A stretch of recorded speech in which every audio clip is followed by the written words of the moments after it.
noite a todos, que Jesus abençoe os nossos esforços por estarmos aqui reunidos em seu nome para mais uma noite de estudo e de reflexão. A gente sempre lembra que a doutrina espírita é a doutrina da reflexão e hoje nós vamos dar andamento ao nosso curso, a obsessão e a terapêutica espírita. Vamos começar, como de hábito, com a leitura de um trecho do Evangelho. Hoje o trecho selecionado foi do capítulo 6, o Cristo Consolador, o item 6. É uma mensagem, como outras nesse capítulo, do Espírito de Verdade, que diz assim, vamos lá. Venho instruir e consolar os pobres deserdados. Venho dizer-lhes que elevem a sua resignação ao nível de suas provas, que chorem, porquanto a dor foi sagrada no Jardim das Oliveiras. Mas que esperem, pois que também a eles os anjos consoladores lhes virão enxugar as lágrimas. O Espírito de Verdade. Então, com esse trecho do Evangelho segundo o Espiritismo, a gente vai fazer a nossa prece inicial, todos juntos, numa só vibração de amor, de paz, de harmonia, sentindo a presença dos Espíritos benfeitores que nos auxiliam. Nós elevamos o pensamento a Deus, ao Mestre Jesus, à Irmã Maria Angélica, a toda a equipe espiritual aqui presente, pedindo muita inspiração para a aula de hoje, a todos nós que participamos desse curso, como todos os outros cursos da casa, para nos instruirmos. Amai-vos, instruí-vos, palavras do Espírito de Verdade. Que os bons Espíritos estejam conosco nesse momento e que a gente sinta ao longo da aula como o conhecimento pode nos auxiliar na nossa vida prática, na nossa vida do cotidiano. Que a paz do Mestre permaneça em nossos corações, graças a Deus. Então vamos começar agora a videoaula número 13. A gente já avançou bastante no curso, já estamos na aula número 13. O curso, como foi falado antes, é a obsessão e a terapêutica espírita. E vamos ver quais vão ser os temas de hoje. Atenção!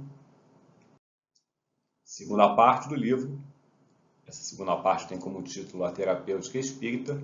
E hoje nós vamos estudar 3 capítulos. O livro é a Obsessão e Desobsessão, Profilaxia e Terapêutica Espíritas. A autora, quem está acompanhando o curso sabe disso, Sueli Caldas Schubert.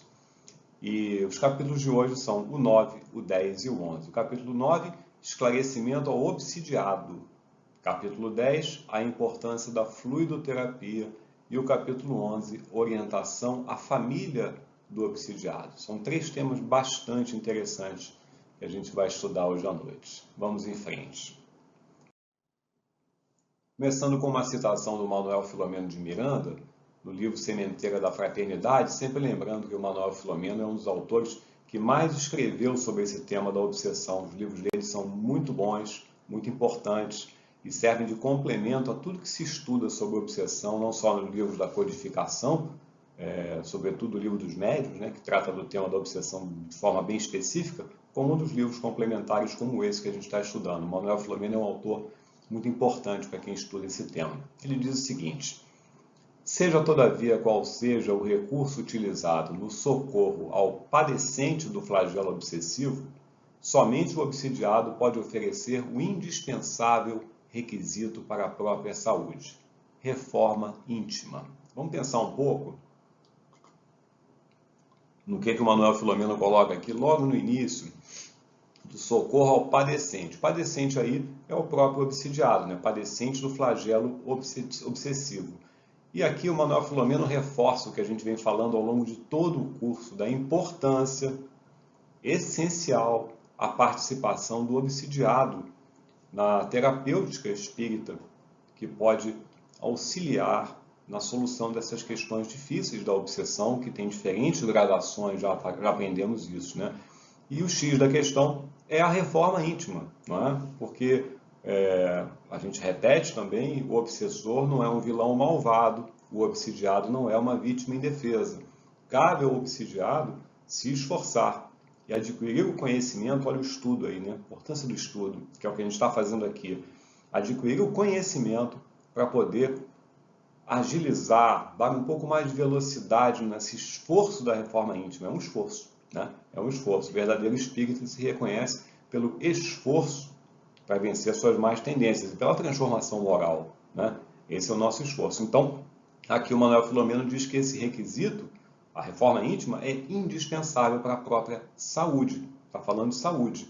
E saúde a gente pode entender como saúde física, saúde mental, saúde emocional, saúde no sentido mais amplo, né? O processo obsessivo afeta a saúde em todos os seus campos. Então é importante a gente ter essa consciência de que o obsidiado tem um papel, como diz o Manuel Filomeno, indispensável nisso.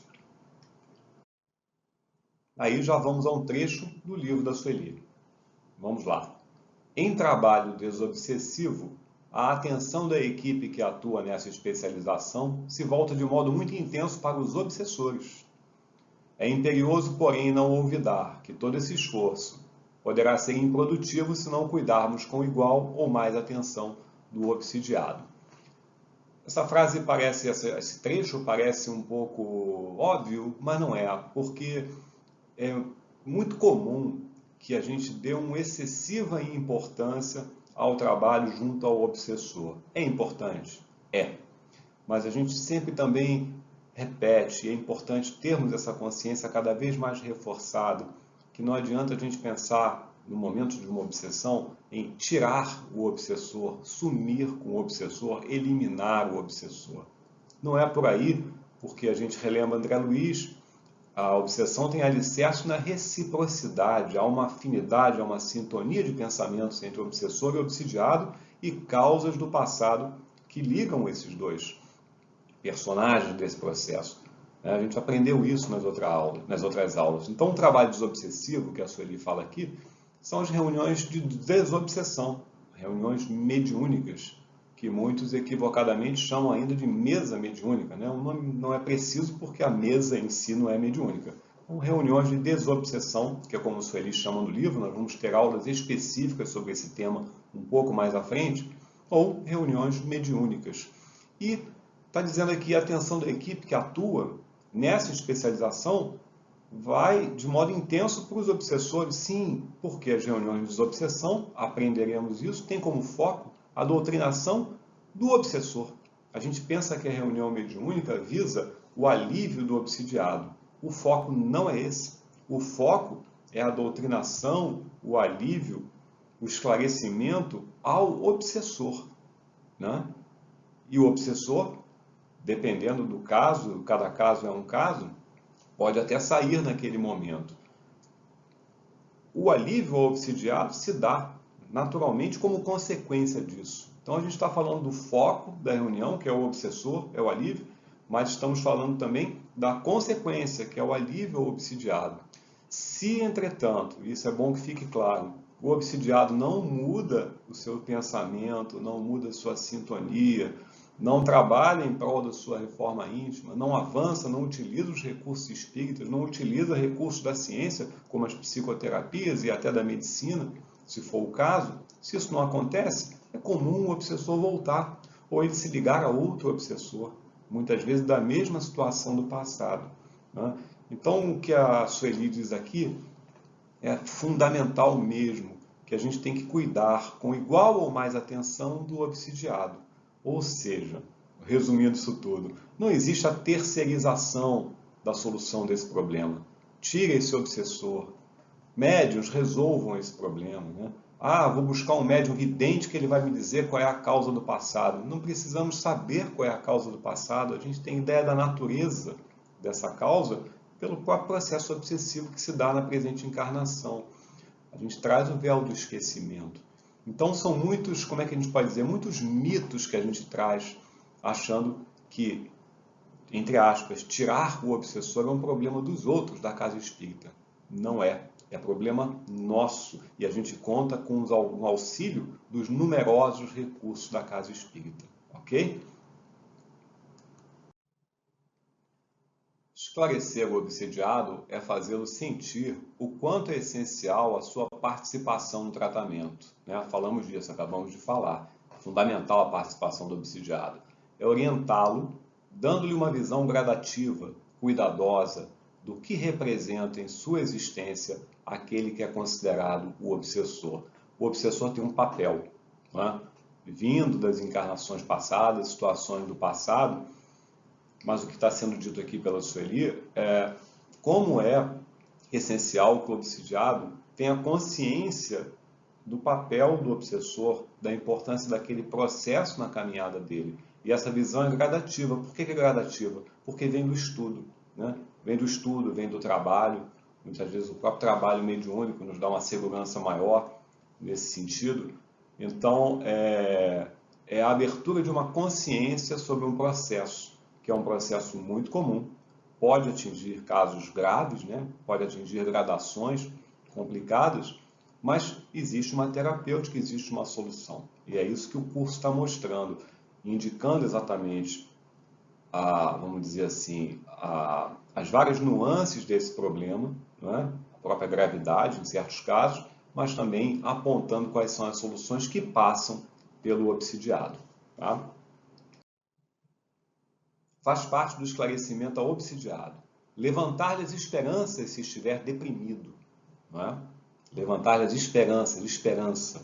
A doutrina espírita é a doutrina da consolação e da esperança. Transmitir-lhe a certeza de que ele tem recursos imensos a serem acionados pela vontade firme. Isso é bem interessante também, porque a gente precisa ter essa certeza, é uma convicção da ajuda da cúpula espiritual, dos nossos guias espirituais, do nosso anjo guardião, para potencializar os recursos imensos que nós já temos. Precisam ser acionados pela vontade. Não é? Lembra da aula que a gente teve há pouco tempo, pensamento e vontade? A vontade que Leon Denis chama de o motor da existência. Esses recursos que nós já temos precisam ser compreendidos, estudo, e precisam ser acionados pela vontade. O motor é o que move. E a vontade tem que ser firme. Quantos ensinamentos numa simples frase, né? E a gente tem essa certeza, nós temos os recursos. Contamos com auxílio da casa espírita, dos médios, da família, dos psicoterapeutas, tem auxílio à beça. Né? Mas cabe a nós acionarmos essa vontade firme. O que mais? Conscientizá-lo das responsabilidades assumidas no passado e que agora são cobradas pelo irmão infeliz. Os nossos atos do passado geram efeitos, e esses efeitos muitas vezes na própria encarnação e muitas vezes em outras encarnações, que é o que é dito aqui. Responsabilidades assumidas, não estamos falando de culpa. Né? Vamos lembrar da Joana de Ângeles, sempre trocando a palavra culpa por responsabilidade. A gente assumiu responsabilidade pelos atos do passado e agora enfrenta os efeitos desses atos. E o irmão infeliz é um cobrador, vai servir de prova. Chico Xavier nos chamaria, como ele falava sempre, né? Não existem inimigos, existem amigos estimulantes, que servem para o nosso adiantamento, embora as situações às vezes sejam muito difíceis. Instruí-lo de que somente por meio da renovação íntima é que ele logrará a libertação do pensamento cerceado pelo perseguidor. Então, novamente, renovação íntima, reforma íntima, libertação do pensamento, também lembrando uma aula anterior, escravização versus libertação do pensamento, a mesma aula que se falou da vontade, e esse pensamento que é cerceado pelo perseguidor. Né? Há um domínio, vamos lembrar que na obsessão há um domínio, em diferentes graus. Voltamos ao Manuel Filomeno, dessa vez no livro Grilhões Partidos. Os obsidiados devem ser orientados por meio de mensagens esclarecedoras ao subconsciente, pela doutrinação eficaz, conclamando-o ao despertamento, do que dependerá sua renovação. Aqui tem um ponto curioso, que a gente sempre fala em doutrinação na reunião mediúnica, doutrinação ao desencarnado, ao obsessor. Aqui, o Manuel Filomeno fala de, primeiro, mensagens ao subconsciente, consciência em suas várias dimensões. Voltando a lembrar de Joana, já falamos isso em outra aula, a Joana trata da consciência em duas dimensões, consciência racional, que é mais fácil para nós, né? Depende do intelecto, o raciocínio analítico, o entendimento racional, mas ela fala também da consciência emocional, né? Como é que estão as nossas emoções, muitas delas estão ali, lá no subconsciente ou no inconsciente. E essas mensagens, diz o Manuel Filomeno, precisam de uma doutrinação eficaz aos obsidiados, não somente aos obsessores. Só que essa doutrinação aos obsidiados não se dá na reunião de desobsessão. Né? Muitas vezes se dá no atendimento fraterno, na frequência à casa espírita, nas conversas e outros recursos.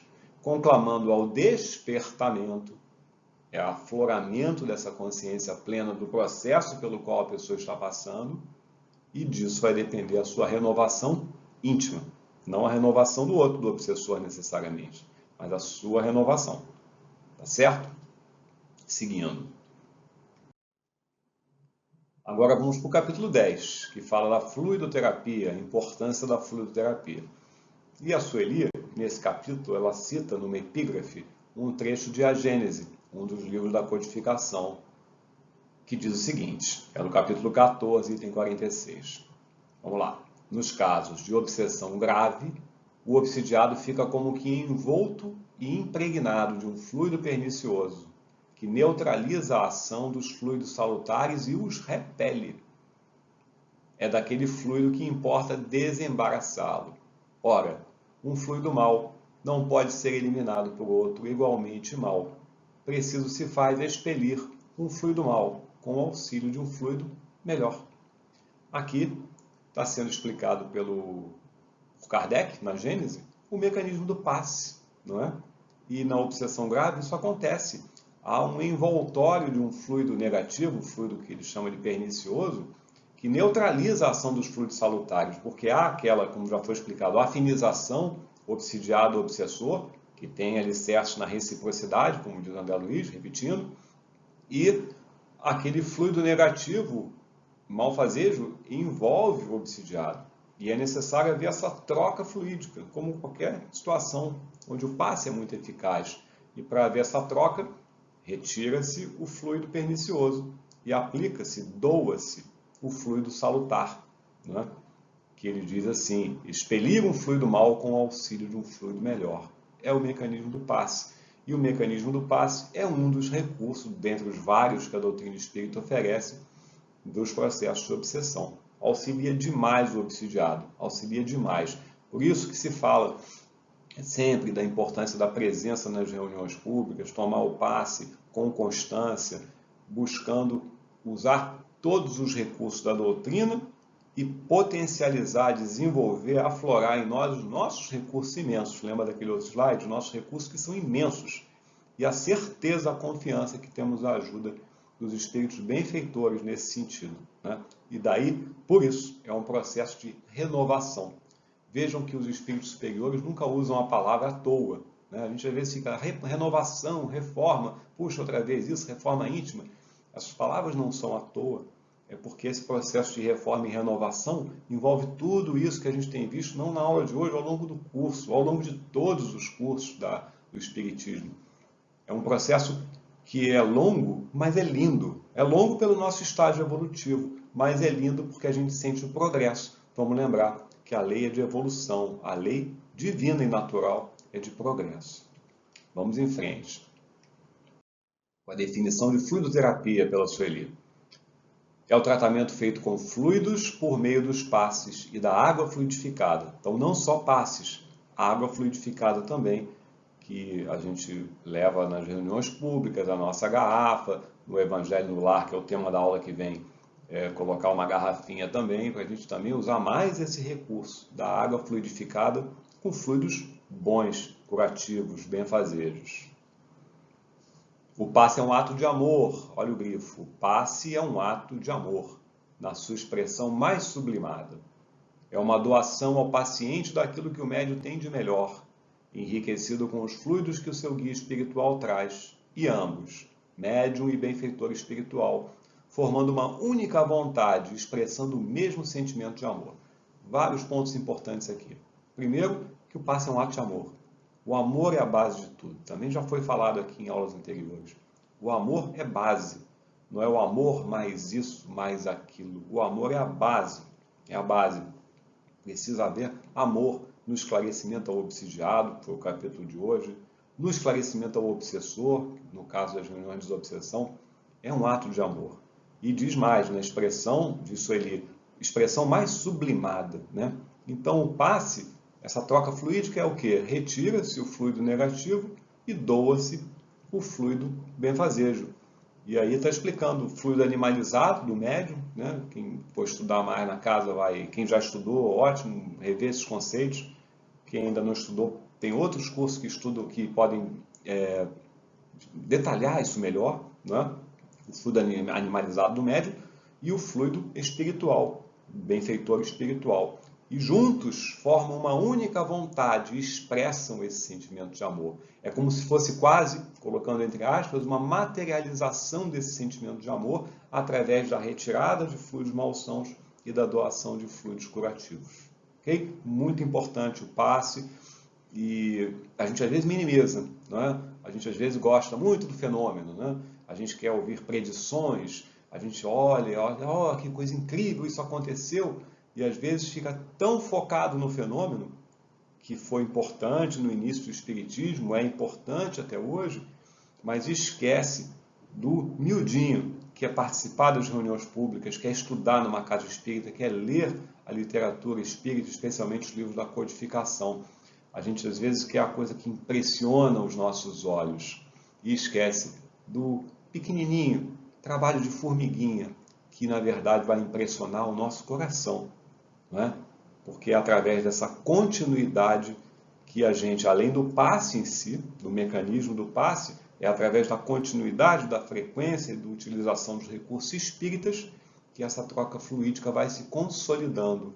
E a nossa afinização, quando isso acontece, passa a ser com os espíritos do bem, especialmente nosso anjo guardião que está do nosso lado, e não com espíritos ainda adoecidos, que ainda agem no mal. Tá ok? Só para mostrar a importância da utilização dos recursos como um todo. Chico Xavier, no livro Momentos, em sua simplicidade, olha só, olha que maravilha. O passe sempre é bom, sempre. Se a pessoa estiver doente, toma para sarar. Se não estiver, toma para não ficar doente. Né?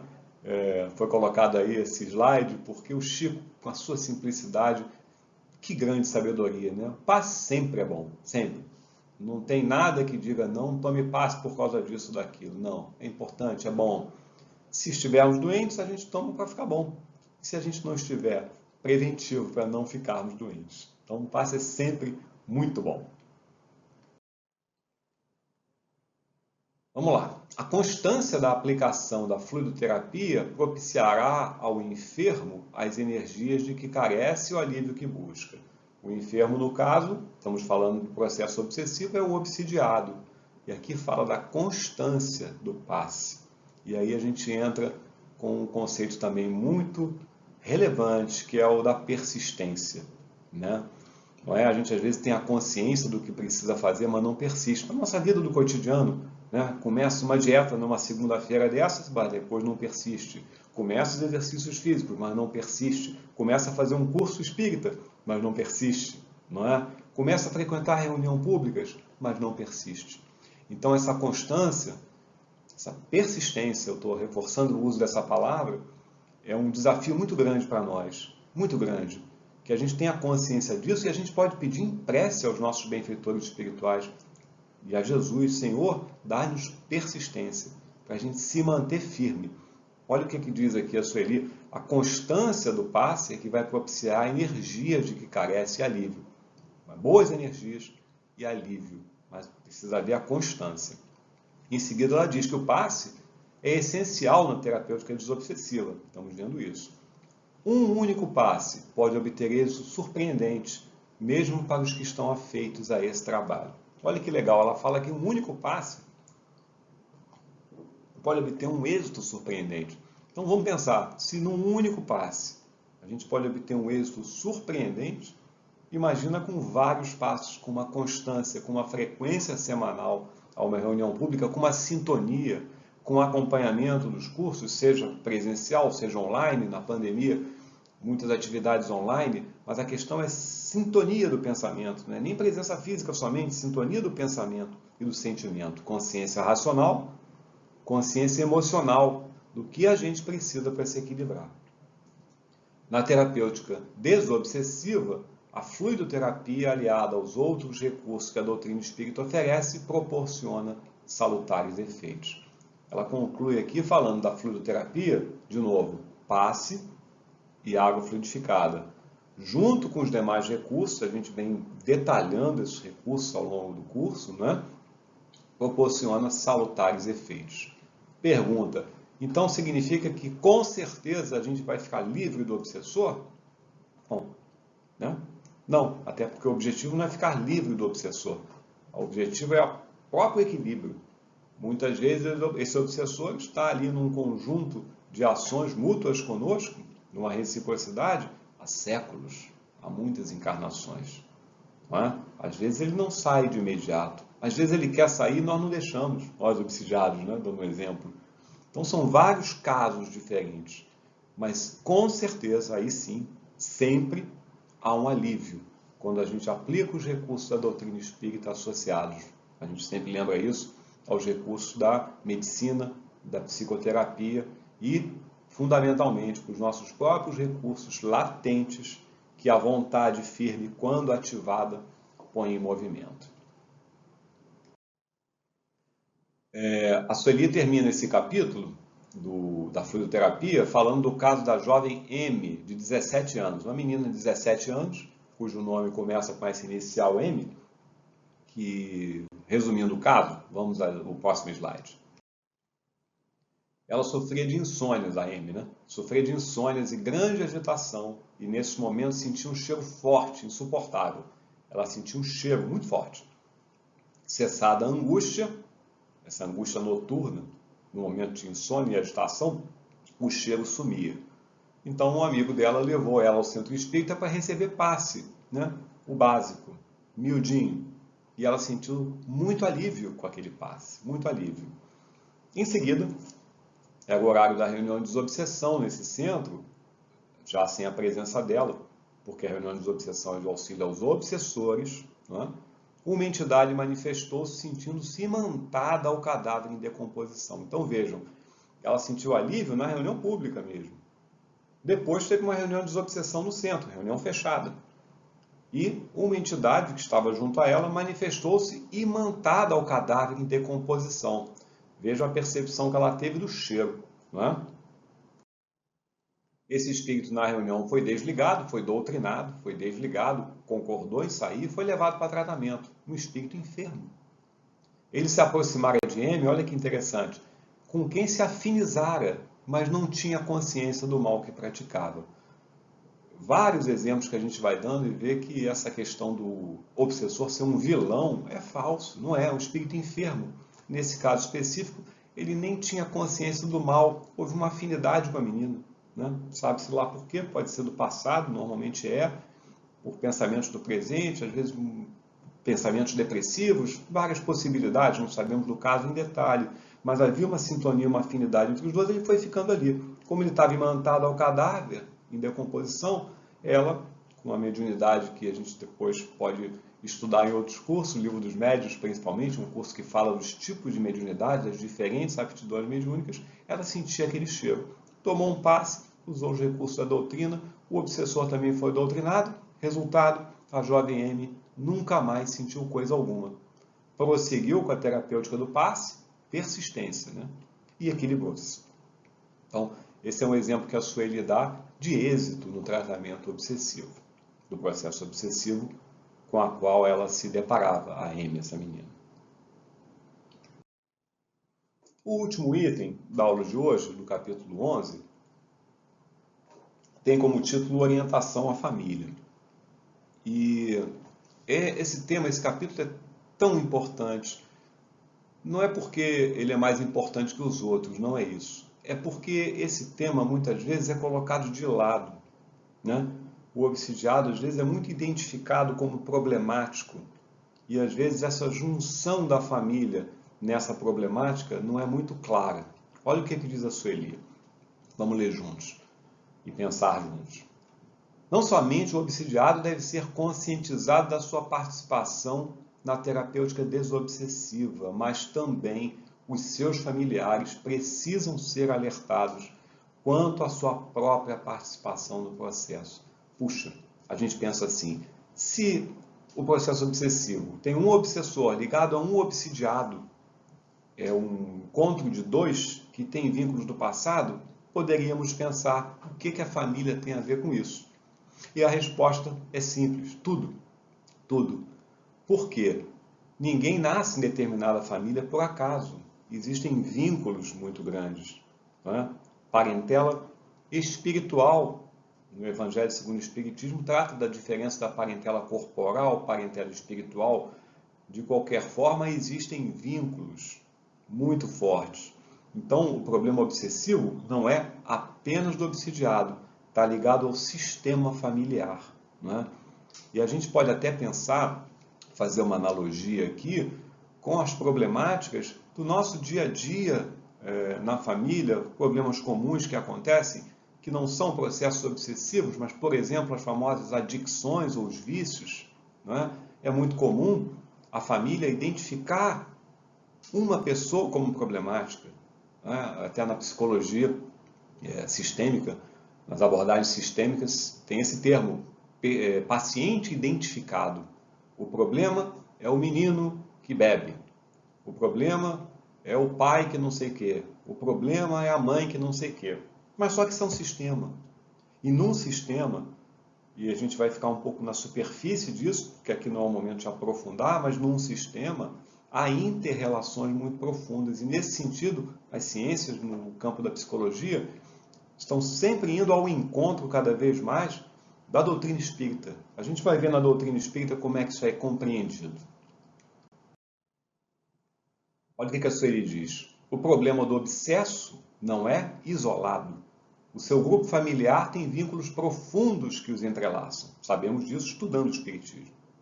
Por isso, a família deve receber orientações que esclareçam quanto à sua conduta e participação no tratamento do obsidiado. Então, além do esclarecimento ao obsidiado, é importante o esclarecimento à família, para que a família tenha a compreensão do que está acontecendo no processo obsessivo, analogamente quando acontece no caso de vício. Estou dando esse exemplo só para ficar mais fácil o nosso entendimento. É fundamental a participação da família nisso, ajudando, auxiliando, compreendendo. Olha o que o Livro dos Espíritos diz na questão 774. Os laços sociais são necessários ao progresso e os de família, os laços de família, mais apertados tornam os primeiros. Eis porque os segundos constituem uma lei da natureza. Quis Deus, por essa forma, que os homens se aprendessem a amar-se como irmãos. Então, numa grande síntese, a gente encarna na família para nós aprendermos a nos amar como irmãos. Se nós temos que aprender, é porque ainda não nos amamos como irmãos. É a família, esse núcleo básico, que nos dá essa oportunidade para a gente aprender a se amar. E esses laços de família, dizem os Espíritos aqui, respondendo a Kardec no Livro dos Espíritos, são necessários ao progresso. São necessários ao nosso progresso, à nossa evolução espiritual. Olha a importância da família nisso. E aqui está sendo mostrado, ficando um pouco na superfície, a ideia não é aprofundar isso, mas só para o nosso entendimento mais amplo, como a questão da obsessão, como a questão das adicções também, essa analogia que a gente está fazendo, são questões sistêmicas. E vamos entender um pouco isso, sistêmicas no sentido do sistema familiar. Sistema de crenças, padrão familiar. Cada um tem sua forma de perceber o mundo. O que é isso? Cada família tem um sistema de crenças, um padrão, que se a gente não ficar consciente, simplesmente segue. Né? E aí, muitas crenças são maravilhosas, são valores morais, outras nem tanto. Né? Pode acontecer que determinada família tem um determinado vício que vai passando de geração para geração, para os filhos. Isso, eu estou dando o exemplo dos vícios porque é mais fácil de entender, mas tem várias questões emocionais envolvidas, vários comportamentos e condutas no campo emocional. Cada família tem uma forma de perceber o mundo. Por isso que o casamento é uma imensa oportunidade, porque junta duas famílias de origem e quem casa tem que fazer um ajustamento para criar a sua própria família. Né? É uma oportunidade, muitas vezes é uma encrenca também, porque as crenças podem ser diferentes, mas olha a beleza do processo evolutivo. Né? E no fundo, a gente busca na família e no mundo em geral amor e valor. Dois conceitos tão simples, a gente busca isso. Só que a sociedade, ela impõe um foco externo nessa busca. Não é assim? O amor a gente busca na família, primeiramente, é o nosso núcleo básico. E o valor Existe um foco externo, a sociedade não dá valor a quem tem dinheiro, status, poder, etc. E aí vem Jesus, vem o Espiritismo e convida a gente para olhar dentro de nós, reforma íntima, autoconhecimento. E o que isso tem a ver com o processo obsessivo? Se o processo obsessivo se refere a uma afinização entre um obsidiado e um obsessor, se o obsidiado vai buscar os recursos numa casa espírita ou nas ciências médicas e psicológicas, não é? A família não pode ficar alheia a isso, como não pode ficar alheia a nenhuma questão que acontece no nosso campo vibratório, do nosso campo do dia a dia, das situações de adicções, que é o exemplo que a gente está dando. O Grupo Pablo, por exemplo, um trabalho que é feito na nossa casa, trata das dependências e codependências. Por que se o meu filho tem um vício, o pai ou a mãe devem frequentar o grupo, ou devem aprender, estudar, entender? Porque existe uma codependência. A questão é sistêmica, é o núcleo familiar. Então não adianta haver um trabalho intenso do obsidiado, apenas sozinho, se a família não lhe dá valor. Muitas vezes a família até exclui, porque identifica aquela pessoa como problemática e a repele. Isso acontece em diversos núcleos familiares. E por isso, falando isso tudo para chegar na conclusão que o esclarecimento aos familiares, que são codependentes daquele processo, até porque tem vínculos normalmente antigos de outras encarnações, o esclarecimento à família é tão importante quanto o esclarecimento ao obsidiado. Né? Inclusive na frequência ao centro espírita. É muito comum. Vai lá no centro espírita que eles resolvem. Né? Meu filho, vai lá. Não, leva o filho junto. Minha mãe, vai lá no centro espírita. Não, vai junto com a mãe. A família junta, né, auxilia demais a potencialização desses recursos. Não só no caso da medicina, das terapias, como a gente sempre fala aqui, no campo mais humano, assim, como também no campo espiritual, os recursos que o Espiritismo oferece. A aceitação da família favorece o paciente e a aplicação da terapêutica desobsessiva. Ao contrário, se houver resistência por parte dos parentes e até rejeição, o caso complica-se e o obsidiado sofre duplamente. Então vejam a importância familiar. A aceitação favorece o obsidiado e a aplicação da terapêutica. Mas se houver resistência da família, né, dos parentes, e muitas vezes rejeição, às vezes chega nesse nível, o caso se complica e o obsidiado sofre duplamente. Sofre pela própria obsessão, que é um processo muitas vezes doloroso, e sofre pela rejeição, ou até pela indiferença da família. Tá certo? É comum, o que a Sueli diz, hein? É comum que o círculo doméstico não compreenda o doente e o rejeite. Muitas vezes até mandando internar, afastando do convívio. Julgam desfazer com esta atitude todos os vínculos existentes entre eles. Julgam desfazer, mas não desfazem. Estarão assumindo graves responsabilidades pelas quais terão de responder mais tarde. Né? Às vezes o afastamento de um chamado, como eu estava dizendo, paciente identificado, entre aspas, alivia a pressão na família, resolve, mas não é assim. Não adianta largar o filho no centro espírita, não adianta largar o filho numa clínica. Pode ir para uma clínica, pode ir para o centro espírita, mas com o apoio da família, com a participação da família. Porque se os familiares assim não agirem, estarão assumindo responsabilidades que serão graves, terão que responder mais tarde. Né? A toda causa é ligado um efeito, é ligado uma consequência. Olha a responsabilidade de um núcleo familiar quando um dos membros está com um processo obsessivo ou com um processo de desequilíbrio qualquer. Né? E isso é muito bonito, a gente ver o Espiritismo falando essas coisas, esclarecendo a gente, e as ciências, principalmente as ciências psicológicas, a psicologia se desenvolve muito com as abordagens sistêmicas, a psicologia transpessoal, que Joana de Anjos fala em seus livros, né? Como as coisas se juntam, né? Ciência, filosofia e religião unidos. Né? É a beleza do Espiritismo com seus 3 pilares: ciência, filosofia e religião.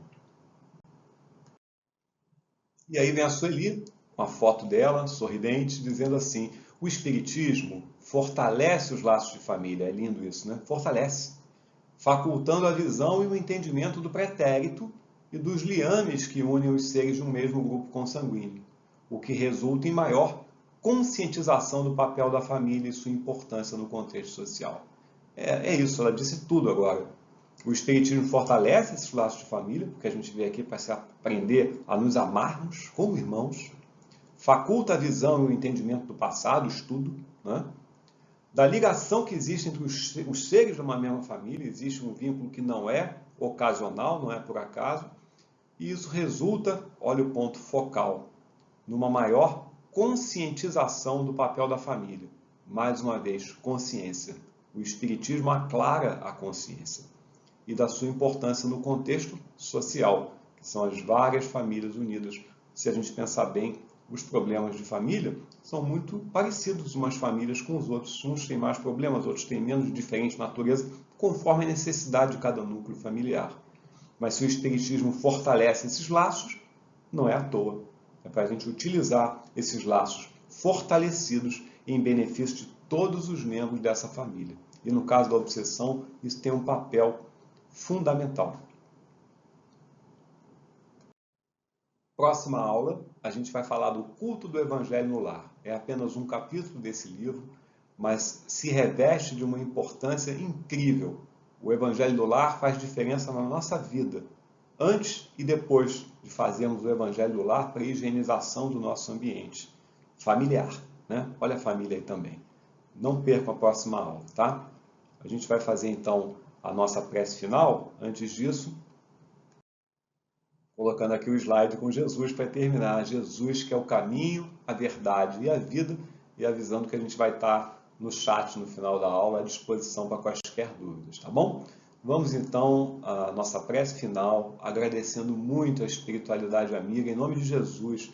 Vamos lembrar, estamos aqui reunidos online, em nome de Jesus, com o amparo da irmã Maria Angélica e de toda a sua equipe, sentindo em nosso coração, em nossa mente, todo o amor, toda a luz que esses Espíritos derramam sobre nós, que a gente possa aproveitar essa luz, esse amor nas nossas vidas, que a gente se concentre o pensamento nos nossos centros de força, no nosso coração, sentindo a presença da espiritualidade amiga a nos fortalecer e que ela nos estimule sempre a perseverar no estudo, no trabalho, na frequência das reuniões do Espiritismo, das reuniões públicas, para que assim a gente se fortaleça cada vez mais. Que assim seja. Graças a Deus.